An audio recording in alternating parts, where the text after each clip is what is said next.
It's a lot like hopelessness in a sense, where you have nothing to keep you moving forward. And it kind of reminds me of a very popular philosophy, which I think is very prevalent. And I'd like to ask you, what's your take on why this particular philosophy is prevalent, which is existentialism? I really first got into philosophy from existentialism, Really? as a lot of people do, yeah. And first I want to say something about nihilism, because it's part of a historical condition, I think, that we have been interested in nihilism, I think, more so in the early 20th century. Actually, this feeds into the sort of development or rise in interest in existentialism. Along with that is a sort of an increasing skepticism about what we can know for certain, right? So and what we can know and what we can value, these two things started to diminish. And a lot of the existentialists, or some of them, recognized this development and started to say, well, what can we do? What should we do in view of this valueless world? How do we live?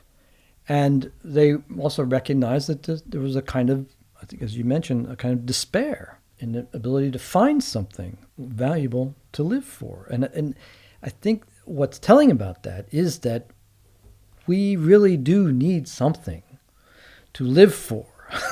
Definitely. Some reason that enables us to say, this is why I'm getting out of bed today. I'm not very familiar with philosophy, and my original understanding of what existentialism was, what your explanation of nihilism is. Yeah. And it's funny that existentialism, because the way I look at it is some depressed teenager staring at the sky, thinking about the meaning of life, and can't find an answer, you know? Well, there is that, but is that all you wanted to say? Yeah. Yeah. Yeah, no, I mean, there is that, but there's much more to it. I mean, you know, there are Christian existentialists. Okay. And I don't know that there are Muslim existentialists, but there may be. I wouldn't be surprised. And how does that work exactly? What does that mean? You know, I don't know enough about it to say, but it's something like the individual's relationship, say, to God is more of an individual one than, say, one that is goes through the church, for example.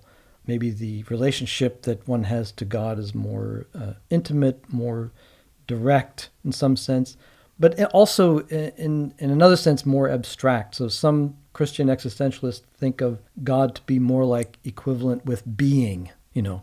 What do you mean by that exactly? Yeah, what do I mean by being? What do you mean by being? That's a really hard... What a weird question. Philosophy is so weird.